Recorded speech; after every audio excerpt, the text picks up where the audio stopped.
But I'm not against an animal model. That's never what I said. What I said is that there may be a better way. There may be a better way, and that way is called reciprocity. And what I mean by that is that if all of the love that existed in my consulting room every single day was packaged, and if we could bottle it, ladies and gentlemen, if we could bottle it, how much could we spray that around the world? And would it matter? Would it matter the love that Rosie felt for her dog when she's holding that dog? Does that matter, and would it make the world a better place? I strongly believe it would. I very much believe that reciprocity gives rise to hope. And the only reason I make a TV show is that every single day I'm so privileged that people allow us into their lives to show you hope. I get letters from kids across the world. I had a letter a couple of weeks ago from a kid in Syria. Both parents dead, auntie in broken English wrote, "Thank you for giving me hope." Now that's what I'm talking about. The moment that you hold an animal and there is unconditional love, and if we could spread that around the world, we could create something that has never happened and should have happened years ago. One medicine is not an old idea, is not a new idea, it's a very old idea. Look at this. Between animal and man medicine, there's no dividing line, nor should there be. The object is different, but the experience constitutes the basis of all medicine. Look at this, that's 1900, ladies and gentlemen. Like, what have we done for 116 years? Nothing. Because we haven't shown the kind of respect that could allow human and animal medicine to move forward together. We're not that different. And the reason we're not that different was understood 250 years ago. You know what really disappointed me? When I read the way that my profession was set up, and I looked at Claude Beaujolais, hello little Labrador. Hi mate, how are you? He's up straight away, he said, talking to me. Lovely man. So, 254 years ago, Claude Beaujolais set up the vet school in Lyon in France. And look at that light coming from heaven into the abdomen of a horse. To consult nature and seek out analogies that may be of service to the human species.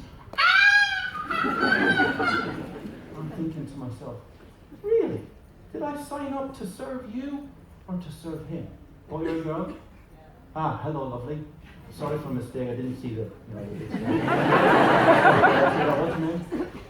Hi Pippa, thank you for coming. Love you lots. So Pippa, unfortunately, all of these people set up my profession to look after you, to serve them. Can you believe that? And she's going, no. I can't believe that. Because you see, ladies and gentlemen, all of the things that affect us, whether it's cancer, whether it's infectious disease, whether it's diabetes, whether it's arthritis, affect Pippa as well. And that is the thing that we're missing. We're missing in society this whole commonality of purpose because we're choosing to ignore it. And I'm here to tell you that the challenge is that most one medicine concepts use animals as an experiment to give you your drug or to give you your implant. And that's fine because we want you to have safe drugs and implants. However, there's more money in humans. Oh yeah, baby. It's going to be millions and millions of dollars spent on developing drugs and implants for you because then they're going to sell it just to you because there's less money regardless of what you may think in treating Pippa than in treating all of these people. And therefore vets and docs don't collaborate, and therefore platforms for helping animals as well as humans don't really exist well, and it takes effort to give Pippa a fair deal. And that effort is not shared universally because we don't care enough. Now let me tell you what happens when you care enough. When you care enough, I like the Super Vet t-shirt, that's very nice. When you care enough, you raise your head above the parapet. Now if you're an ugly Irish leprechaun like me, and you're like Richard III walking across the stage like this, what happens is you stick your head above the parapet, right? Now some people's ambition might be to be on the front of Time magazine. Now my ambition was to be on the front of the Surrey advertising. Obviously that's the pinnacle of achievement if you live in Surrey.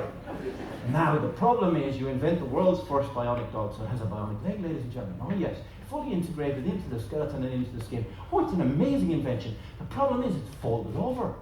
folded over on every newsstand in the southeast of England. You can't see the bionic leg. All you can see is a leprechaun head beside the headline, Hereditary Abuser.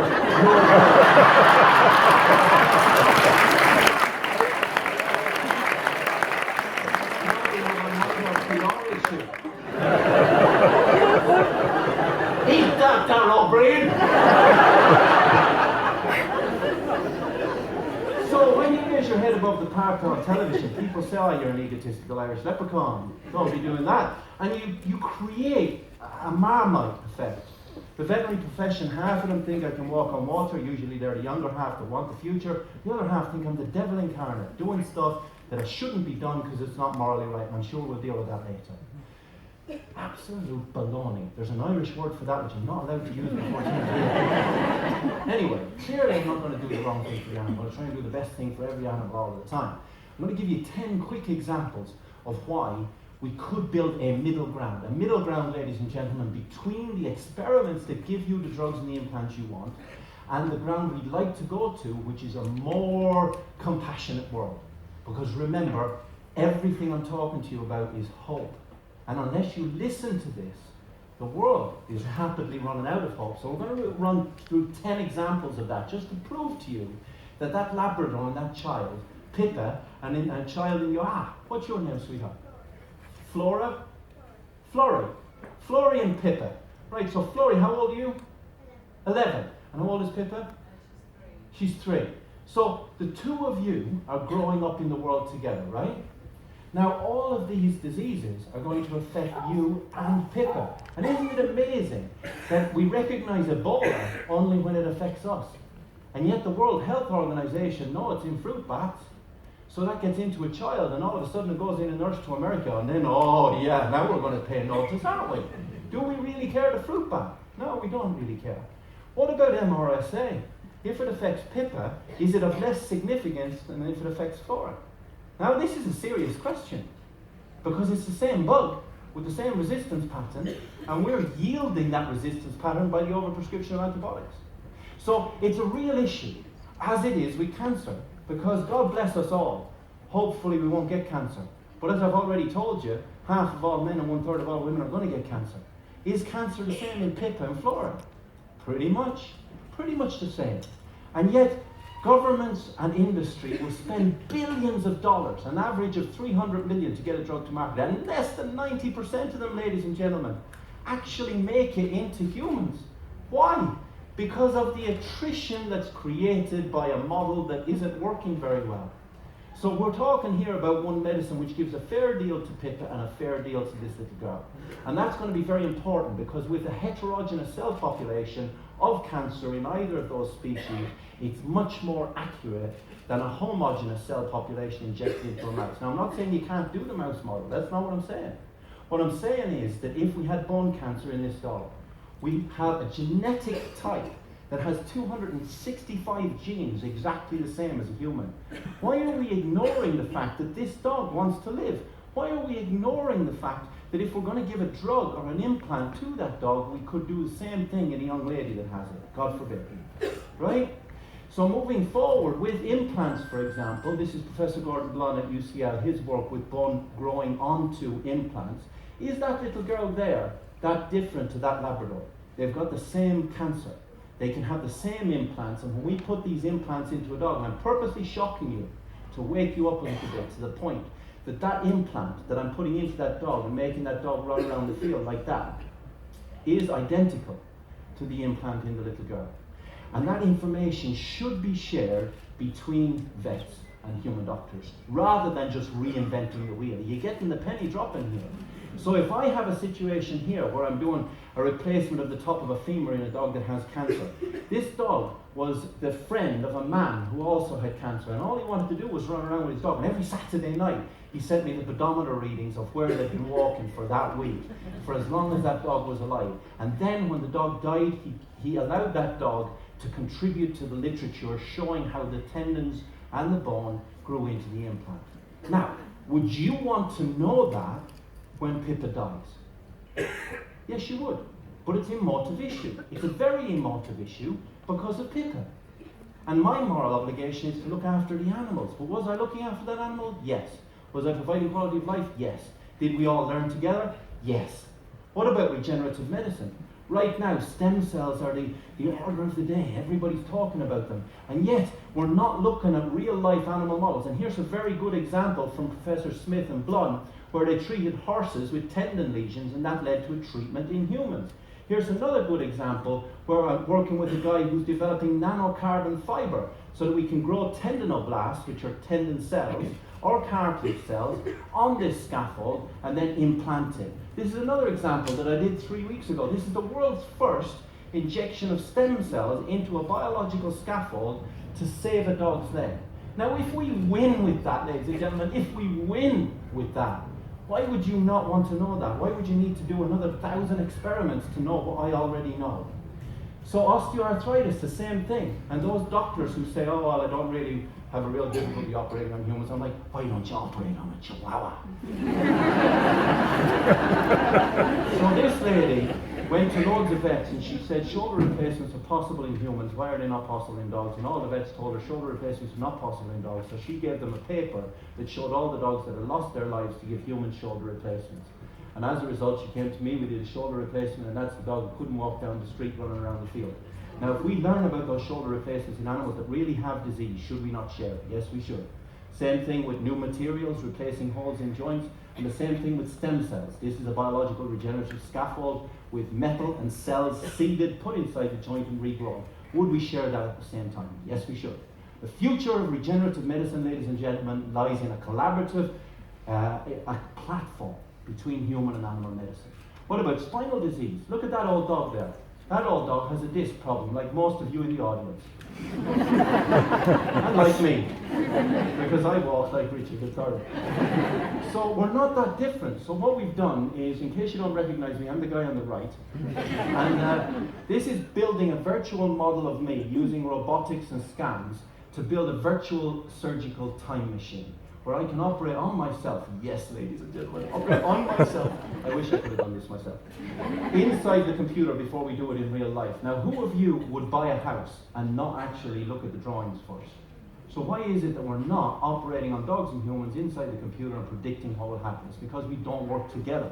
So that's a surgical time machine. Neurological disease, the same. Both the Labrador and the child get the same disease. This is Lafora's disease. And let me tell you, if you're a child who gets Lafora's disease, you're going to die. And if you are a dog that gets Lafora's disease, you're going to die. Is it the same? More or less. What about Alzheimer's and Dogzheimer's? I woke up this morning and I thought I had Dogzheimer's as well. Should we study it at the same time? We certainly should. What about limb deformity? Ladies and gentlemen, this is a very famous human surgeon who operates on babies and changes the shape of their legs when they're deformed. And this is a very inconsequential Irish surgeon doing the same thing on Labradors.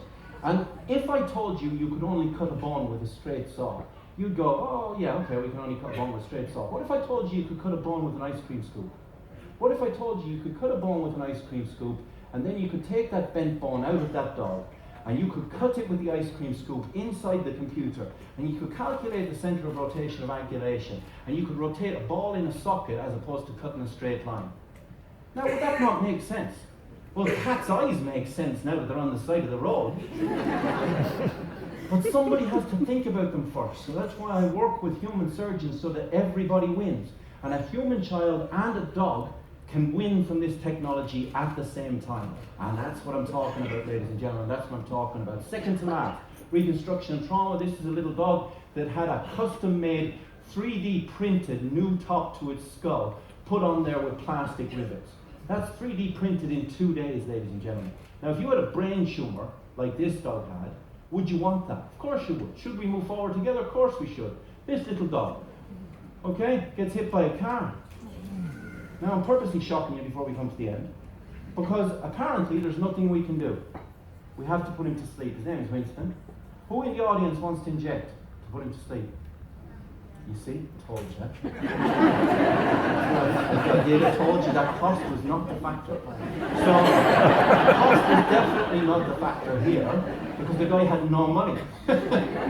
So he said, can you fix my dog's paws? The paws were ripped off. I said, I've seen a movie called Wolverine, and we transplanted this dog's tail into his hands. with the coccygeal vertebrae, and then we made the dog have new hands, but no tail. Now, does that bring you joy?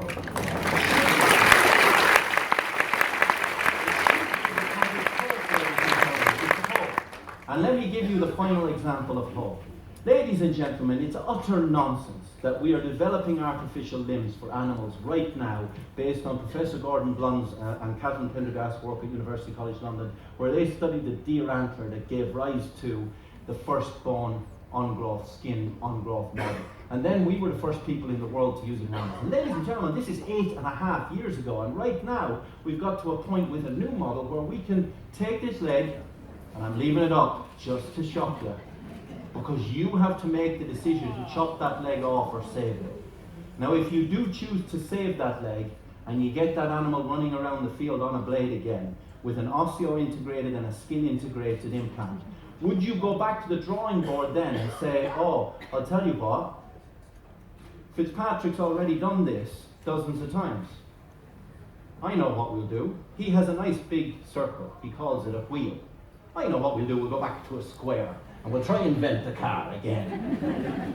Now, if I've already done it, why don't you start where I've stopped and carry on with your model there? Well, right now the regulations don't allow us to do that, which I am completely against. And the first cat in the world that had a double back leg replacement was Oscar, and he's in the Guinness World Book of Records because he could jump on a seat. Now that's 2 back legs. A few weeks, this is an exclusive for you, ladies and gentlemen. A few weeks ago, I did the world's first front-legged cat. Now, put this cat to sleep or give it 2 new front legs. And of course, we're 8 years into the program, and I say to the lady, we've had some success, and she said, how much success? And I said, well, you have to keep the cat in confinement for 6 to 8 weeks, maybe 10 weeks. So 4 weeks later, this was the video she sent. Which goes to show the technology works reasonably well. And as a result, ladies and gentlemen, I strongly believe we should be sharing those ideas moving forward, because society support for animal testing is dwindling. Models of natural disease are superior. It allows for longer follow-up, years rather than months. It helps us to save both animal and human lives. It expedites knowledge transfer. It's cost and time effective. I really don't see the downside, ladies and gentlemen. And as a result, I strongly believe that animals and humans should trust each other, like Pippa trusts our little friend here, and they're going to grow up together. So the reality, ladies and gentlemen, is to do that we need a platform, and that's why I've created the Human Animal Trust, which is a charity. You'll get leaflets on the way out about that, and this is my life's purpose. It is the only reason that I do the TV show, the only reason that I limp down here to talk to you, and the only reason I was born. So I'm encouraging you to listen to this, because you only have one planet, you have one universal love, and if you loved that dog, and if you loved that child, and if you could spray it around the world, my God, wouldn't the world be a great place? But you can only do that with one medicine. Thank you very much.